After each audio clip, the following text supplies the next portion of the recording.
Oi pessoal, então hoje a pauta do vídeo é sobre a participação social na construção das políticas públicas previstas pela Lei Aldir Blanc.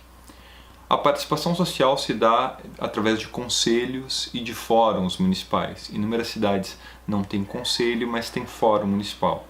Se a cidade não tem conselho, não tem fórum, então é importante que os artistas, agentes culturais se reúnam e busquem o diálogo com o executivo. A formação de conselhos é uma herança das propostas do Sistema Nacional de Cultura, que estabelecia os conselhos como uma salvaguarda das políticas públicas. Então é um ponto bastante importante, porque é o conselho que estabelece a capilaridade das relações entre sociedade civil e executivo. E nesse momento da Lei Aldir Blanc, uma avaliação que foi feita dentro do curso emergencial de cultura é que a cena cultural acaba acordando e se mobilizando em prol disso e reestabelece um debate adormecido em alguns lugares entre sociedade civil e o executivo, e o conselho é o protagonista dessas ações. A lei não prevê uma ação específica para o conselho, mas é importante ressaltar que os conselhos normalmente eles têm 1 a 3 funções que são importantes, são as mais comuns, né? Quais são elas? O conselho ele pode ser, normalmente o mais comum é que ele é fiscalizador, ou seja, ele inspeciona, ele investiga as ações do executivo, vendo se elas estão de acordo com os atos previstos da legislação municipal, a legislação estadual e a legislação federal. É muito comum conselhos, principalmente em cidades pequenas, ainda serem responsáveis por fiscalizar convênios, abordar a questão de convênios. Antigamente, antes da lei de convênios, qualquer convênio que era feito com as secretarias de cultura ou com a secretaria que executava a pasta da cultura, ela tinha que passar necessariamente pelo conselho.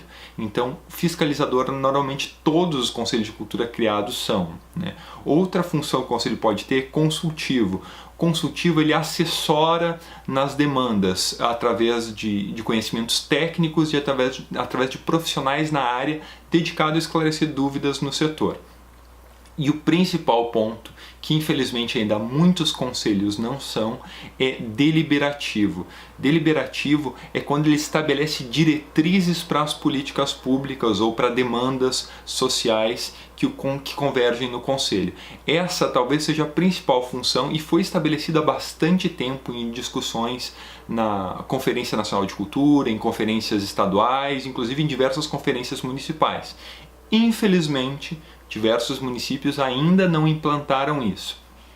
Este, para mim, é o ponto fundamental agora na implementação da lei. Fiscalizador, obviamente, mas deliberativo. Se o conselho é deliberativo, ele pode convergir o pensamento sobre as diretrizes em que o executivo municipal vai agir, principalmente no que se dedica aos editais e a porcentagem que vai ser disponibilizada aos editais e as outras 2 ações, né? Lembrando que a Lei Aldir Blanc prevê a renda básica universal de R$600, renda básica para os artistas, não universal ainda, a renda básica de R$600, prevê uma verba para os espaços culturais independentes e prevê também os editais e programas de financiamento. Então prevê essas 3 frentes. O conselho pode estar agindo, dialogando com o executivo e revendo as porcentagens. Está previsto inicialmente 20% para os editais, mas pode ser revisto esses valores. Então é um ponto fundamental nisso. Eu entendo que na atual circunstância nós temos um debate às vezes muito acirrado entre conselho, entre esses fóruns de cultura, a classe artística e cultural com o executivo. Isso não é gratuito, né? A gente vive um momento de desmantelamento de políticas públicas e de governos municipais, infelizmente, que às vezes dizem que ouvem, mas acabam não ouvindo a população, acabam não ouvindo o conselho e não compreendem, às vezes tem uma inaptidão em compreender as demandas mais basais do setor. Então há uma dificuldade nisso, há uma dificuldade real, e eu poderia citar inúmeros exemplos da minha cidade, cidades vizinhas, cidades que eu conheço, mas eu não vou entrar nesse detalhe agora, porque eu acho que isso não ia ser produtivo para a nossa conversa.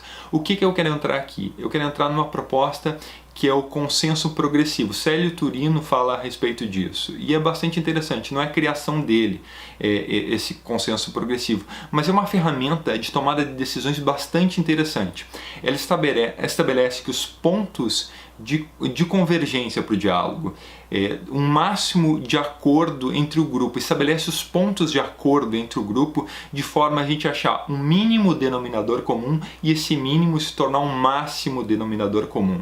Isso não é uma coisa inventada por um gestor cultural ou de um agente cultural, isso é uma ferramenta de gestão já utilizada há bastante tempo. Para citar o exemplo, talvez o exemplo mais emblemático disso, a ONU utilizou essa ferramenta para criar os 17 ODS, que hoje são práticas muito comuns exigidas em vários editais, inclusive de cultura, né? Tu acessa isso, elas exigem muitas vezes para saber qual dos 17 ODS o teu projeto se enquadra.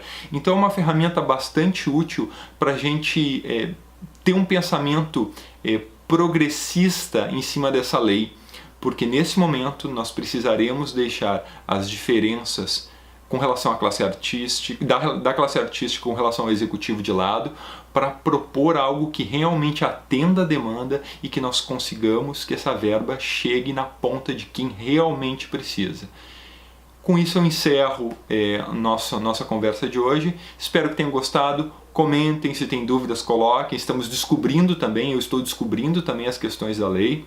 Tá? Comentem, façam perguntas, não esqueçam de curtir o vídeo e assinar o canal. E até amanhã com mais um vídeo.